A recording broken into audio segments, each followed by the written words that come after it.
never gonna make it. You're not good enough. There's a million other people with the same stuff. You really think you're different? Man, you must be kidding. Think you're gonna hit it, but you just don't get it. It's impossible, it's not probable, you're irresponsible. Too many obstacles, you gotta stop it, yo. You gotta take it slow, you can't be a pro. Don't waste your time no more. Who the f*** are you to tell me what to do? I don't give a if you say you disapprove. I'm gonna make my move, I'm gonna make it soon. And I'll do it cause it's what I wanna f***ing do. Cause all these opinions and all these positions, they come in millions, they blocking your vision. But no, you can't listen, that shit is all fiction. Cause you hold the power as long as you're driven. There's no way that you make it. And maybe you can fake it, but you're never gonna make it. Or will you fight?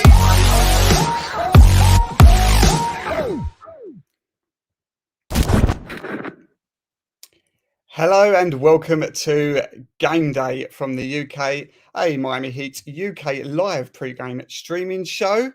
I'm here today, guys, to preview today's game against the Indiana Pacers. Let's introduce the cast today. We have Sam Aquara. How are you, sir? You're muted. I am in. You've frozen, but I assume you're all good. Glenn Smith. I'm good, thanks. How you doing?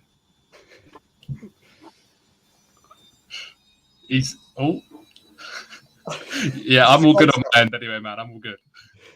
Good stuff. Ollie Rahimi, how are you? Yeah, good, mate. Thank you. Can't complain.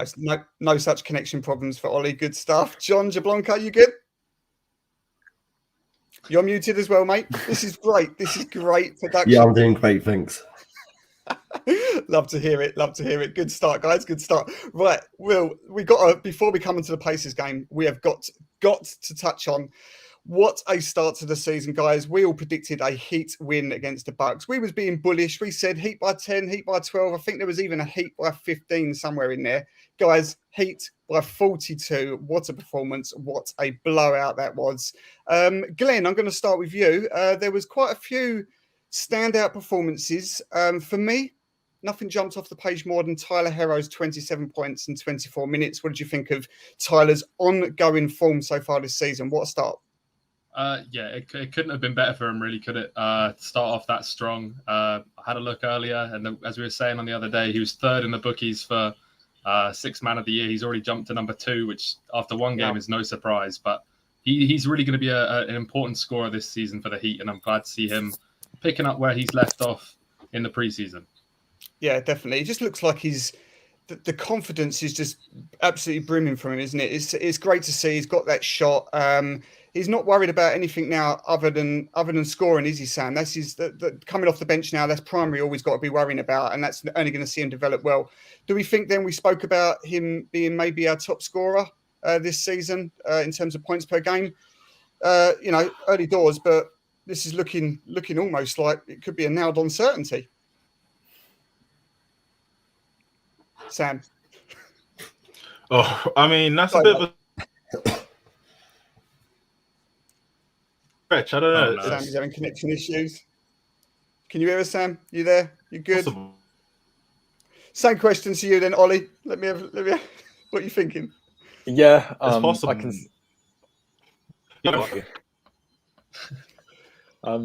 see it. I can see him being top scorer. Yeah, for sure. I think the starting five they're gonna spread the load. I think pretty well. Especially with Lowry in now. So I think Jimmy, Bam, and Kyle as well, and Duncan will probably all be not as many points as they were last season. Sort of spread the load a bit, and I think Tyler coming off the bench will definitely contribute with a lot. Yeah, it's just great to see. I'm just excited for him because, as I said, a bit of an off season last year, a bit of pressure on him maybe to try and replicate what he did, especially in the bubble. But now, as I said, he can just focus on scoring, which is what he's primarily there to do. Another thing that I loved early on here, John, in the Bucks game was Bam Adebayo getting straight into scoring aggressive business. All he was doing on every possession was looking at the basket, and this is what we criticised him for sort of many times last year, is that he wasn't being aggressive enough, wasn't looking to get to the basket enough. He had his eyes on that, and it was a great performance from him. Another solid start to the season for Bam. What did you think? Yeah, he did everything we wanted him to do in the playoffs. He just first possession of the game, he just drove, made a basket, and more importantly, he feels good now about his shot from the mid range. Gets the ball, jab step, takes another shot, then pick and roll with Lowry, gets a pocket pass, just no hesitation, just pulls up. And that's exactly what we need from Bam, just that aggression and that scoring. Even if he misses, just the point that he's confident enough in his shot. Yeah, this is it. This is it. I mean, it's not. We know he's got that ability, and it's going to see something that we're going to see develop over and over again as he perfects that shot, and then we can start worrying about him maybe starting to shoot threes. But at the moment, it looks smooth. So really excited that he's showing that early, momentum into the season. Before. So it was surprising also to see at the end of the second quarter, Jimmy just went, give him the ball and then just do your work. And it wasn't Jimmy or Lowry doing it, it was him. Yep. Yeah, definitely. Absolutely. Jimmy, another good game as well. One other that was maybe a little bit understated, but Glenn, what did you think of PJ Tucker's performance? Because I really enjoyed it. I thought that, we saw him flying into the Bucks bench, doing everything we sort of knew that we was getting PJ for, that mentality, that toughness. It was like, and he said it, I think that, I know it's a bit of a cliche, but he said that he'd circled this one. So he came out there saying it really determined to get a win here, didn't he? What did you make of PJ's performance? Well, he didn't lie, did he? As we were saying, he did. He said he wanted to circle that one on the calendar as a big one for him. And he came out, made a statement. It was good to see how energized he was. He's not the youngest guy, but you don't necessarily need that. The veteran mentality of him, he came through, and as you say, UD style of just jumping into the bench, probably when he was nowhere near close to getting the ball. But it's all about seeing it there in the first game of the season. I'm excited to see what he brings later on too. Yeah, definitely. Actually, talking about UD there was some momentum to try and get him in that game early on. Sam, I think you're back with us, hopefully. What did you think? Did you want to see UD in those final minutes? Sam. Yes, we all wanted to see him. Good man. Right. Before we come on to Ollie's late night takeaways, Ollie, just a quick performance statement on what you thought of Kyle, because maybe a little bit of a rough shooting night. He did get on the ball eventually, but you can see his presence there already. I think Tyler came straight in and said, look, playing with Kyle is going to make a huge difference to his game. What did you make of the early signs of Lowry's debut? Yeah, I think what Tyler said is true. I think I spoke about it. He's not, it wasn't a great shooting night for him. He didn't rack up a load of points. I think it was 6 assists as well, so it wasn't too many assists, but he's got that impact on just pushing the pace, and I think it was evident, whether he was necessarily racking up the assists himself or having that effect on other players. There's a couple of times I think the ball went out of bounds, and you can see Tyler and Duncan, running to get the game going again quickly, which hasn't happened a lot in the last couple of years. So I think his influence is already starting to seep in, but over the year it will just grow and grow. Yep, definitely. So a great start to the season, beyond what we maybe have thought wildest dreams there. What a great start. But we're here tonight to preview tonight's game against the Pacers, who are on a second night of a back-to-back. Going to overtime as well last night, ended up losing to Washington. So that is only good news for us. Pacers are a little bit beaten up as well. No Caris LeVert, no TJ Warren. So again, this could be good. But before we get into that, let's do Ollie's late night takeaway.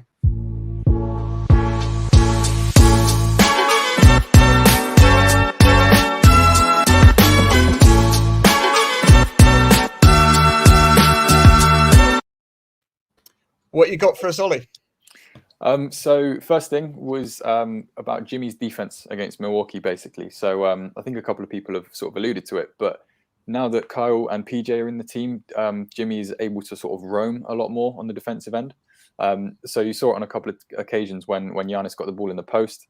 As soon as his head turned, or that was sort of Jimmy's trigger, effectively, and Jimmy would come from the weak side and try and poke the ball free. It didn't result in many steals the other night, but over the course of the season, if he is allowed to sort of have that freedom to roam, and Miami's defense is very good switching, so if he's got that sort of flexibility and capability to do that, and he's obviously a brilliant defender, so I think we can maybe see him lead the league in steals again this year.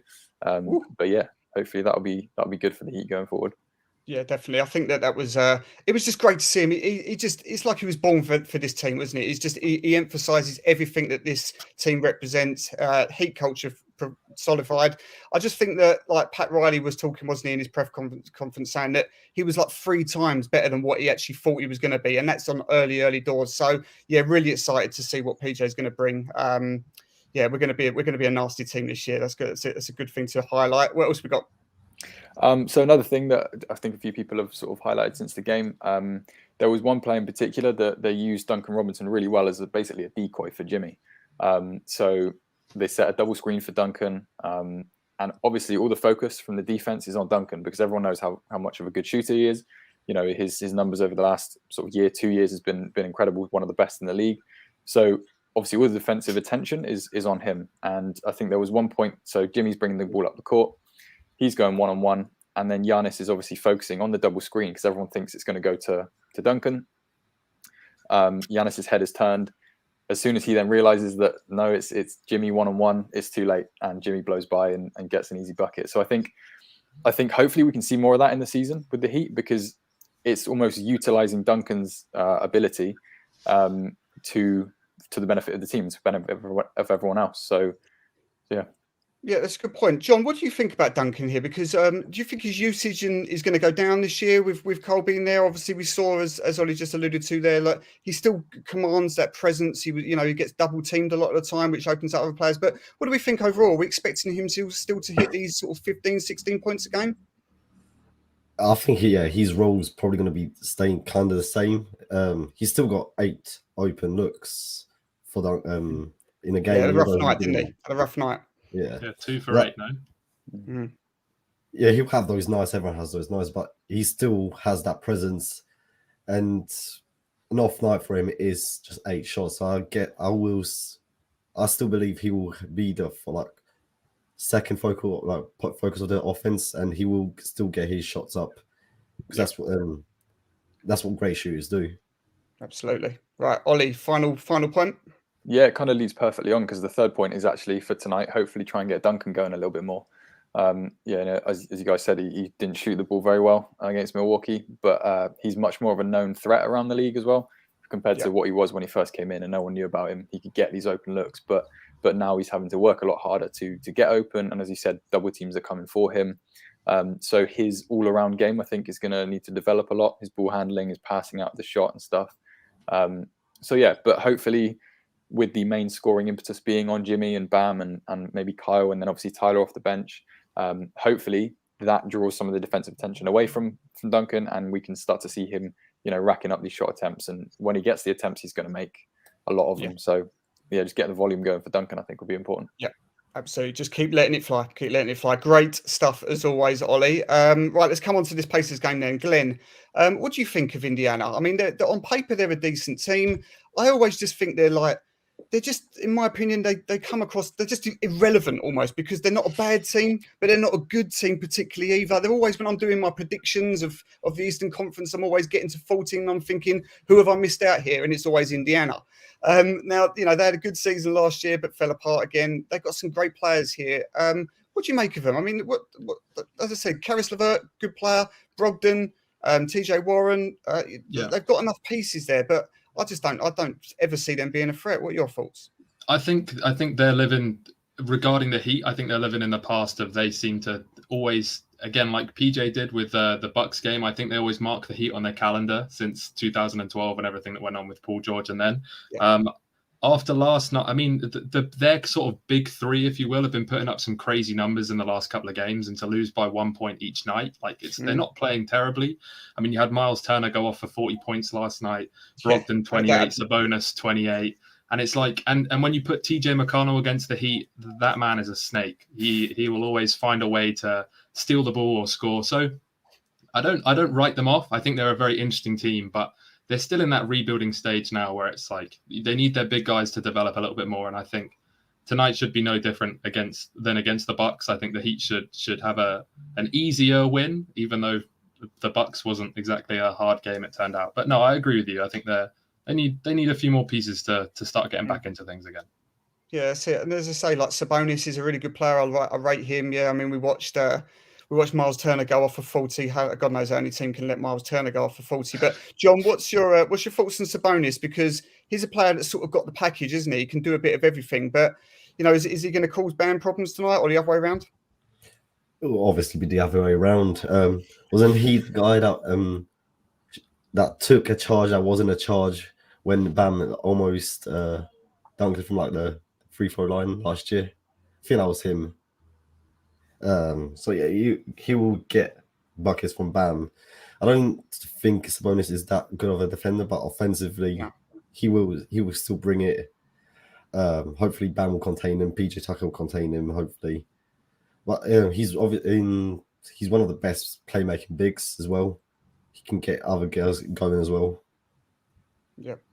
So what do we think then, Ollie? Do we think Indiana, I mean, as I said, 2 L's so far this season, both tough games, both tough defeats, an overtime loss last night.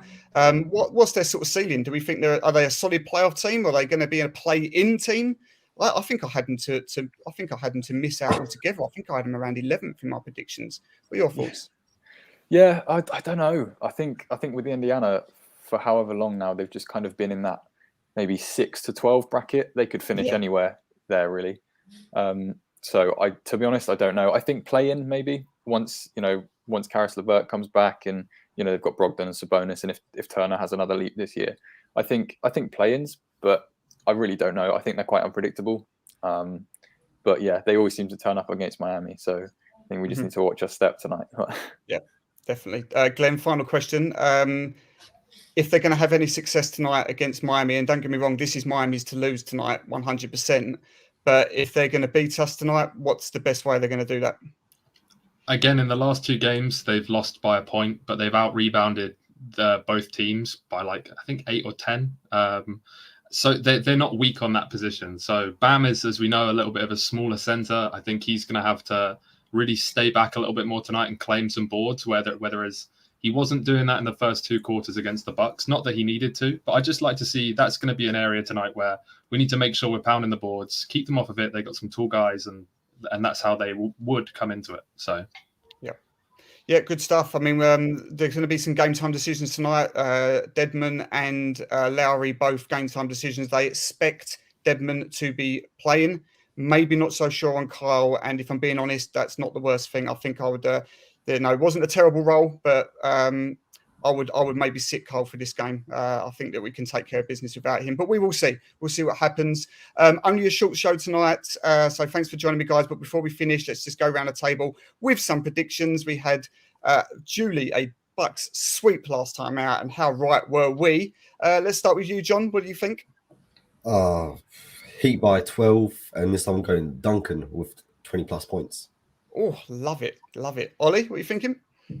I'm going to say Heat in overtime. Oh, wow. Okay. All right. But we're going with Heat as well. All right. Glenn? I'll go a bit more confident, a bit more ballsy. I'll say by 18, and I'm backing Tyler to have another big one tonight. Man, I love it. And I'm aligned with you, Glenn, because I'm saying easy work tonight. Heat by 15 plus. I've already commented it once, but Tyler Hero's going to get 30 plus tonight as well. It's all going to be good. We're going to go 2-0. Great start to the season. Fantastic start to the season. Let's see if we can round it up with another solid performance tonight. No excuses not to, but we know that basketball isn't always that predictable. So we'll see what happens. Please follow us, everybody, at Miami Heat UK. Follow our stream at Miami Heat UK TV on YouTube. Please subscribe there. We'll be here tonight, midnight tip-off. Of course, we'll be there with the live in-game commentary thread as always. But thanks for joining me, guys. Just a quick show tonight. We'll be back on Monday to preview the Magic game. Let's go Heat. Have fun. Peace out, guys. Enjoy your evening.